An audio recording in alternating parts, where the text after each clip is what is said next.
The Icon. The Paranormal Activities of a Spy Agency. Author, Ayed Hindi. Part 2. Chapter 6. At the Hospital.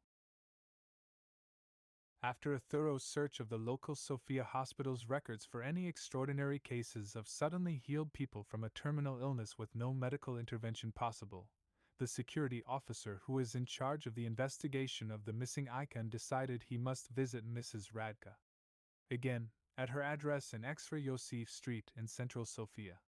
He went there and knocked on the front door multiple times with no response from inside. He waited for a few minutes until one of the neighbors emerged in the apartment corridor and informed the officer that Mrs. Radka. She is very ill, and she is currently staying in the hospital for medical treatment. The officer went on to the Medical Academy Hospital in Sofia, and after a brief inquiry, a nurse led the officer through the hospital departments towards the patient's ward and pointed at the bed where Mrs. Radka was lying. The officer asked the nurse if Mrs. Radka could speak at all. The nurse responded with a positive head nod but warned him that Mrs. Radka is in a grave health condition and she might be able to converse for long. The officer greeted the patient and asked her, "Hello, Mrs. Radka. I'm the security officer. We met a few days ago, if you can remember." "Did you find the icon?" begged Mrs. Radka. The officer. "That's the reason for my visit today," answered the officer, who continued, "What's the matter with your health?" "After your visit at home, I started feeling unwell, and the next days my health condition deteriorated and it became worse by the hours. I called the ambulance, and they brought me here, and later, after a few checks, they informed me that my old terminal illness is back and has spread through the whole of my body organs. I am living on a spare time," Mrs. Radka answered. "You've been healed from your illness without medical help 15 years ago, when you visited Zatova Church alongside your late husband and prayed in front of that icon?" asked the officer. "Yes, that's true, and since then I was in good health until the mysterious disappearance of the icon, which took place recently," answered Mrs. Radka. "That's why you stole the icon on your third visit to the church back then? Sorry for my rudeness," asked the officer. "No, I didn't steal the icon. Maybe you can say I took it without asking, as we went there upon my request for the purpose of paying my gratitude to the church who saved my life. We couldn't enter that church at the time of our arrival because there was building work at the premises. I've noticed the workers had thrown the icon outside in a big jumble of items away from the church, and I've seen the icon itself being discarded and placed close to the front door. I told myself if the church decided to dispose of the icon, then I might take it home with me for safekeeping. That's exactly what happened, and since then, the icon has never left my property, well, until now," answered Mrs. Radka. "Tell me, please, is anyone beside yourself aware that your health might depend on the very existence of that icon placed next to you? I mean the correlation between your well-being and the valuable icon?" asked the officer. After a thoughtful pause, Mrs. Radka answered with difficulty, "Well, I can't think of anyone else who knew about my health except for my son Alexander." "Is he the sole inheritor of your property as well?" asked the officer. "He is, but I don't like your hint, sir. Don't you dare accuse my son of such heinous acts," answered Mrs. Radka angrily. "I could be wrong, but my lady, I ought to investigate all aspects of your case. I do remember you gave us your son's address, and I must pay him a visit. It could be your last chance of survival if we find the missing icon and prove it can work, well, at least for your health," said the officer. "Please find the icon. I beg you, sir, if my son is the one who took the icon from me, please write down that I'm dropping all the charges against him," said Mrs. Radka. "I'll do my best. Goodbye, Mrs. Radka. I wish you the best," said the officer, and then he left the ward and went back looking for a nurse. He found one, and he asked her, "Can you please tell me what is affecting Mrs. Radka's health?"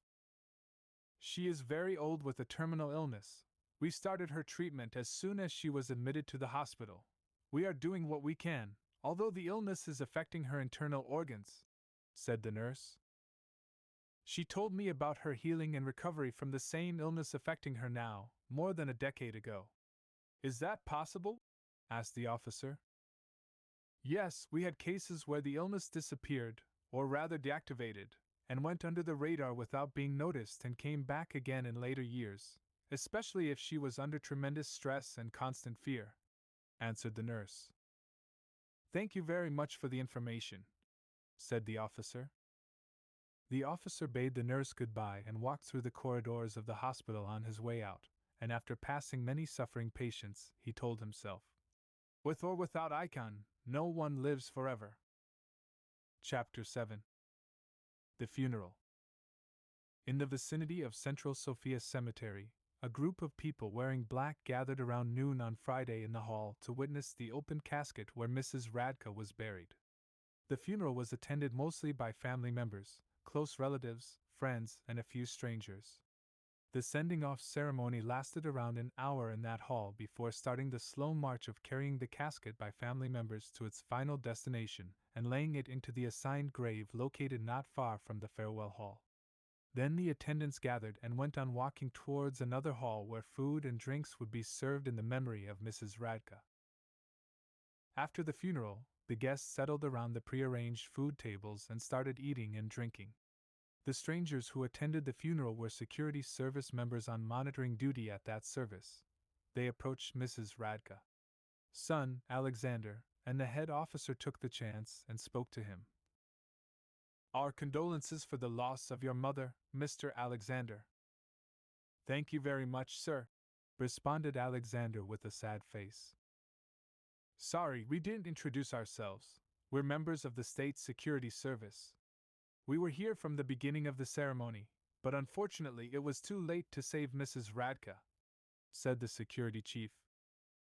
I'm shocked, to say the least. How could you have saved my mother? Asked Alexander. We'll explain everything once you join us at the security office. I understand it's very inconvenient in the current circumstances, but the matter is extremely urgent for our boss, and you must accompany us right now, said the chief. The security ushered Alexander out, escorted him to a car, and drove him towards their headquarters while the guests left baffled and confounded by the officer's actions at those sad and sorrowful moments. At the security headquarters, Alexander was placed in a small room occupied by a wooden table and a couple of chairs. The investigator opened a file and started questioning Alexander while another staff member was writing down the testimony. Mr. Alexander, you may start by giving us all the details concerning yourself, name, address, work, your spouse's name, and your children. Every detail is appreciated, asked the investigator. What is the purpose of all this questioning, if I may ask? Alexander responded accordingly. You'll learn everything in due time. I should warn you that your answers are recorded, and any misinformation or omission of facts would make you liable under the country's laws, and you may suffer unpleasant consequences as a result, adds the investigator. Here are all the details requested, answered Alexander. Now that we've finished with your personal details, I'll present the following. While you were out at the funeral, our security services went and searched your property after obtaining a judge warrant. The officers had thoroughly inspected your belongings, and they'd found a large sum of cash hidden carefully in your closet. Can you explain the source of that money? Asked the investigator. I work very hard, sir, answered Alexander. We know what you're doing for a living and the amount of salary you receive. Your whole years of wages couldn't make it up for such an amount of money. It's either obtained illegally through fraud or corruption, or you must have another source of income hidden from us. Can you enlighten the authorities about it? Commented the investigator. I've never done anything wrong or illegal in my life. My records prove it, and I can assure you that this money is mine after I sold a precious item I've owned for many years, answered Alexander. You sold the icon that belongs to your mother, is this right? Asked the investigator. Alexander was flabbergasted, mumbled a few incoherent utterances, then composed himself and asked, How did you know about the icon, and why do you think I stole it? Your mother informed our agents about the icon theft. Our security cameras recorded your presence at the time of the alleged theft near your mother's property. Your whole journey has been recorded, including when you were carrying packages on your return home," answered the investigator. "It wasn't a theft. I didn't steal the icon. She declared everything in her property belongs to me legally," answered Alexander. "Most likely she meant after her death, but not before, and your actions have caused her eventual demise. On the other hand, the theft turned out to be a sound financial decision and very beneficial as a result for you. Now tell us, who bought the icon?" asked the investigator. "A priest approached me and offered a large sum of money towards the icon. I've never met him before, but it was a very tempting offer. Considering my hardship, I was left with one choice, and I accepted that offer," answered Alexander. "I wonder how a priest could come up with such an amount of money. Can you describe him? Do you have any information about his whereabouts or how he approached you?" asked the investigator. "He was tall, thin, with white hair and a long white beard. The priest mentioned South Bulgaria, where he came from, somewhere from a village around the Rhodope Mountains. I was attending a service at the church, and after its conclusion, I kept on praying next to the church icons, where he approached me and spoke about the values of Christian living and the symbolism of the icons that are guiding our lives and our final destiny towards spiritual liberation." Alexander paused for a moment and then continued.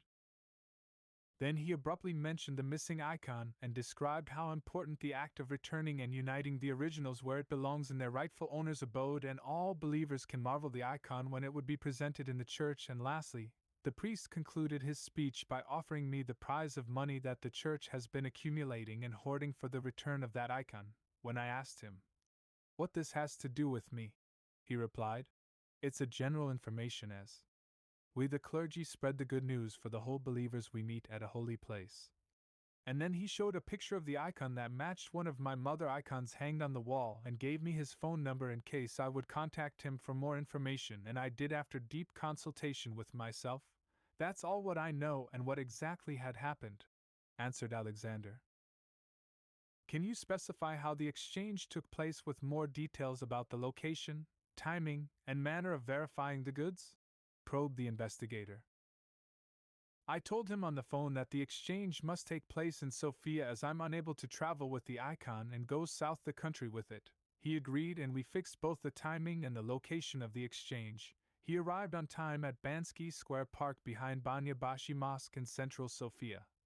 He recognized me immediately and handed a sport bag which I opened and inspected the money placed in it, and then I gave him the icon in a box and was wrapped in paper. He checked the icon hastily and wanted to leave the place as fast as he can, but I stopped him and I told him that I don't believe a word he told back in the church, and he must have known me from before, and he was likely monitoring me all that time. His response was he knew me through my dad, who apparently had traveled with his lorry towards Zatova village before his death years ago, and he had confessed penitently for the theft of the icon from the church in effort for clearing his conscience, but he regret his inability of returning it because of my mother had unwavering attachment to the icon and her cemented faith that it can perform miracles and exude its potent healing powers over the believers. Consequently, the priest must have waited and searched diligently for several years after our address until he found me," answered Alexander. "Our interview is concluded for now for the stolen icon, but eventually you must answer to the financial authority about the stashed money you haven't declared," said the investigator. Chapter 8. Confront the Thieves. Back in Zatova village, the security service received a telegram from Sofia headquarters that included vital information about the icon investigation and details of the past day's events. Upon reading the report, the head of the unit, Agent S., gathered his deputies and outlined the next steps of their search targets in light of the new developments. Agent S. then moved out of the building and headed with his deputies towards the village church. "Good day, Father Kirill," said Agent S. "Good day to all of you. God bless you," responded Father Kirill. "We received a signal from our state security boss in Sofia. He is asking you one question. Where did you hide the icon? Asked Agent S. Father Kirill froze for a moment upon hearing the forwarded question from the head of state security. He couldn't imagine for a second what would be his punishment for not complying with the order. It took him a short period of infinite time to realize it's all finished for him. I placed it in secure storage for safekeeping, answered Father Kirill. Where would that be? Asked Agent S. I stashed it in one of the Thracian caves south of the village, in the mountains, retorted Father Kirill. In the caves? How did you manage to get there? I presume it's difficult to reach, especially for a man at your age, asked Agent S. I used a ladder and robes for the purpose of climbing. I know the place from before as I was spending more time there for meditation's sake, replied Father Kirill. Then, we have to go all together back to our secure station, Father Kirill. You've been relieved from your duties in the church and the parish. You are coming with us without uttering a word or making any noise in the village. Our march has to be quiet, fast-paced, and peaceful. We don't need any attraction or attention. As I urgently need to contact the headquarters to send us extra enforcement agents and mob control police in case of any uproar or discontent by the people, they need to control the roads connecting the village with other areas. I demand absolute secrecy. We shouldn't leave our mission exposed for the slightest chance, spoke to Agent S. The group moved back quickly and reached the station, and immediately upon arriving, Agent S started contacting Sophia and conveyed his findings, the needed preparations, and the worries regarding public safety to his superiors to secure the upcoming operation to recover the icon from the cave. After concluding the extensive communications, Agent S. sat down in the hall next to Father Kirill and was surrounded by his staff, waiting for further instructions from the High Command. In the middle of the gloomy silence that was imposed inside the hall, Father Kirill mustered himself and turned towards Agent S. and asked him, "Can you please tell me, Agent S., how you managed to know that I have the icon?" Our agents in Sofia searched Alexander's property and found a hidden bag full of money. When they thoroughly examined the bag, they found in a side pocket a receipt from the bank filled with your details. As you know, Alexander is the son of Mrs. Radka, who took the icon from your church back many years ago. Now you need to tell how you found out that the icon was with Mrs. Radka, asked Agent S. Alexander told me the icon whereabout. He came to our church in the village a few weeks ago. He went inside and stayed marveling and wondering around the hanged icons, probably wasting time until there were no one inside the church except for us. Then he approached me and started talking about himself, his marriage and how many children they have, and continued explaining that life is tough for the lack of money resources and they are suffering, and then he jumped to the point and told me straight that he have access to the missing icon that I'm looking for, and it could be returned to the church against a large sum of money, and the exchange should take place in Sofia because he's afraid of traveling with the icon all that distance, answered Father Kirill. Our agents in Sofia mentioned in their Alexander interview report that you, Father Kirill, have approached him and offered the money for the return of the icon, and the sum was so high that he couldn't refuse the offer. Is that true? Asked Agent S. No, I never knew the icon whereabout, either his family nor their address. There was no way for me to acquire such valuable information. My guess would be that he knew the value of the icon through his parents' stories or other sources, and maybe he was present at the time of the theft from our church, though he was very young at that time, and sometimes difficult times make you take extraordinary measures, and selling the icon could be the one, answered Father Kirill. We'll investigate the contradictions in both stories, but back to the sale of the icon. I wonder if you accepted the offer without checking the authenticity of the icon or haggling around the amount of money he demanded, inquired Agent S. He showed me a clear picture of the icon, which I recognized immediately, but I told him I didn't have the amount of money he asked for. In fact, we haggled for a while until I managed to reduce his demand to half of it and agreed on the time, place, and manner of the exchange on the condition that first I needed to verify the icon before the delivery of money, and he agreed, retorted Father Kirill. Can you tell me, Father Kirill, is the icon worth all that money and effort? Questioned Agent S. No money on earth can tantamount to the value of the icon, responded Father Kirill. Chapter 9. Retrieve the icon. While Agent S was busy receiving calls from the center informing him that there would be a delay to secure the enforcement, and the extra resources he needed to bring back the icon as they were unable to respond in time to his urgent requests, a staffer of his agency came to him and communicated that the rumors are abound and the gossips are swirling all over the village and in its surroundings about the icon and the priest, despite the strict secrecy imposed by the force. Agent S felt under massive pressure, and he had to act swiftly with the available scant resources and strained staff to prevent any mishap or any counter-attempt by others to beat him to the icon. After all, his career was on the line, and he needed to answer to the supreme commander of the Bulgarian intelligence force. He gathered his agents and told them, "We need to act fast and recover the icon. We require a climbing tool and a guide in the area to finish the job properly, and you, Father Kirill, you must come along with us despite your old age, in the middle of the darkness, the cold, and the unfriendly weather," said Agent S.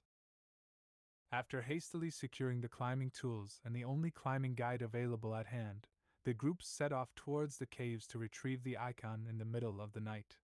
The weather was freezing cold and windy in late November 1988. The road towards the caves was stony rough and mostly rigid. Foremost, it was inaccessible for vehicles. They hired a donkey and loaded the climbing tools on its back. They began their journey through the hills and the heights using light torches and found their way in the mist of the night. They reached the mountain heel at the spot where the caves had been erected after spending hours of walking, and they started immediately dismounting the climbing tools from the donkey back and raising the ladders towards the ridge that circumvents the caves. "Father Kirill, which one of these caves you stashed the icon in?" asked Agent S. "It's marked by a cross at the top of the cave entrance, the 7th in the upper row from your side," answered Father Kirill. "You heard that," Agent S told the guide and continued. "Now it's your turn to climb and bring back the icon." The climber went up the ladders, equipped with robes, hooks, and a light torch, and stepped over the ridge slowly and carefully and walked towards the 7th upper cave in cautious steps. Upon reaching the 7th cave, he checked for the cross marked on the top and confirmed the exact location. Then he hammered a hook at the base of the cave and attached the rope tightly around the hook ring from one side and strapped the other end of the rope around his waist. Then he jumped inside the cave and started crawling cautiously, and then shouted, "I can see the icon. It's laid around 10 meters deep in the cave. It's oozing a strange light. Are you sure it's not containing a radioactive substance?" said the climber. The agents found themselves dumbstruck, for they couldn't find an answer to the climber question. Then suddenly, amidst the confusion, a loud thud was heard, and the climber started yelling loudly. "What happened?" asked Agent S worryingly. "A large stone fell on my hand. My hand is crushed. It's very painful," answered the climber as he came out of the cave holding his hand and dropped himself on the outside ridge, squirming and screaming in agonizing pain. The agents went up and helped bring down the injured climber and tried treating his hand by wrapping it with pads and bandages. In the middle of this mess, Father Kirill went and confronted Agent S while telling him, "I can go in there and bring the icon if you wish. I see you've left without many alternatives." "Are you sure?" "It's unsafe in there," answered Agent S after moments of silence. "I have lost everything and nothing left worth preserving. You don't want to waste more of the lives of those young people. Maybe bringing back the icon will at least redeem me. Let me try," said Father Kirill. "All right then, go for it." Agent S accepted the offer after realizing he was left with no other choice. "Remember, please, while I'm inside the cave, I can't answer your call because the noise can trigger the stones and might fall on me like what occurred with the poor guide. I must be very cautious," said the priest. The priest went on his mission, hobbling up slowly and climbed the ladder with difficulty and moved along the ridge step by step and passed the cave opening slowly and started crawling inside it, One of the agent followed him closely and kept watching over from outside the cave as the priest was moving tardily inside the cave towards the icon.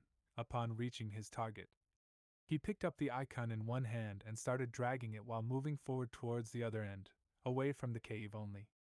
Entrance, the agent shouted at his boss that the priest is going away with the icon, but suddenly, a thunder's noise blasted all over the place and everything inside the cave started crumbling and the walls start falling down. A large cloud of dust and debris gushed throughout the other caves in huge mass. The agent had to run quickly and abseiled himself down the ridge far away from the disintegrating structures. Agent S was extremely furious, filled with utter rage, and started screaming at his subordinate. "Why have you shouted? You've been informed not to make any noise near the caves. Can you tell me where the priest would go from there? It's a dead-end cave. The place is designated to bury the dead. Now how are we supposed to bring them both back intact? Everything inside the caves has collapsed and turned into rubble and dust. I'm finished. I've lost both the icon and the suspect or witness. They'll be buried for good. Do you know what that means? I'm literally done. You've wrecked my life, my career, and my family. All that I achieved went into The remaining documents in the file indicated that the security forces were not able to retrieve either the icon nor the priest and abandoned any attempt at rescue and recovery because the mission was deemed hazardous and too dangerous to excavate the ruins. The security forces decided to close the site with fences and screens and installed warning signs: danger to live and do not approach. Nevertheless, I've found in the files a handwritten note taken from Father Kirill's diary dated after the accident. Though I'm unable to verify the authenticity of the note or the author of the note, I still translated it with difficulties due to the ambiguous handwriting and disjointed and scattered phrases scribbled on the paper. If you love me, you'll follow me, and you'll find me. I live by the word. My soul hovers over the living water. I give bread for the living and for the dead. Hallowed by the virtue of faith. Summon, my name brings you strength. Holy who hunt the pure. Chapter 10. Welcome to the Puppet Show. In the evening of November 1992, at the prestigious Sheraton Hotel in central Sofia, standing firm beside the Bulgarian presidency and the primer office, 4 people, 3 men and a lady, dressed in an opulent costume, gathered around a lavish table in the grand hall of the sumptuous Balkan restaurant, celebrating their life achievements with luxurious food and drinks while listening to live streaming piano music. The waiters were bustling around the table like bees around a beehive, serving champagne, mountain cheese, caviar, and many other types of food our eyes were unaccustomed to. One of the guests ordered a cigar with single malt Scotch whiskey, exhibiting a fine taste, and started conversing with the lady next to him. "How is your son, Yanko?" asked Hudson from the CIA. "He's fine and attending high school here in Sofia," answered Lady Stefka, originally from Zatova village, and she continued. "I've instructed my staff at the ministry I'm heading and appointed a special counselor in the school, and their only duty is looking after Yanko during the time he spends there." "Well done, Minister Stefka. You've assumed a prominent position lately in spite of being from a humble origin and from a village tucked away deep in the south. That's the fruit of democracy we are harvesting. You're a very capable person in performing any task, and your support is vital in our efforts to expand my brands and our operations across the world," said Alexander, the newly consecrated oligarch in Sofia, and continued. "Shame Bishop Kirill couldn't attend our lovely gathering around such a marvelous collection of delicious courses made of art cookery, though I'll send him gifts and wish him speedy recovery." "I'm more than delighted in supporting our mutual and beneficial collaboration, Alexander. You know, rules don't stand in our way," said Stefka. "You've been silent, Agent S?" asked Hudson, the man sitting opposite him, and proceeded. "Are you happy with your new position?" "Sorry, I can't stop devouring such luscious food," Agent S, the newly appointed ambassador of Bulgaria, replied. "Being the representative of my country in a great nation is a dream come true. Many thanks for your efforts, Mr. Hudson." It's my pleasure and my duty to support our firm coalition, steer your government in the right direction, get over the stumbling hurdles inherited from the previous regime, and move ahead towards the new liberal era away from the past draconian folkloric despotic epoch," replied Hudson and proceeded. "Your position now, Agent S, is equally important as it was before in state security, and the new network you've been building is key for further expansion of our influence in the regions and supporting other agents in performing their duties across the borders. More champagne." The waiters acted swiftly and filled the glasses with more champagne. "Are you abandoning the program? It's one of the most successful enterprises in Bulgarian recent history," asked Alexander.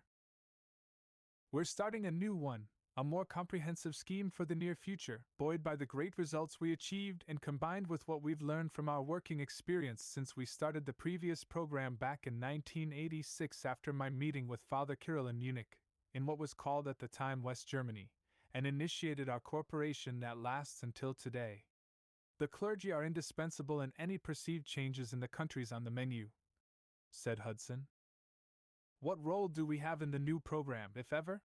asked Alexander. "You're the bedrock in our efforts to expand our activities throughout the Balkan region and beyond. After all, we'll be implementing and recalibrating our agents in the newly developed modus operandi you're all familiar with," said Hudson, chuckling. "The paranormal activities shall never end, hooray!"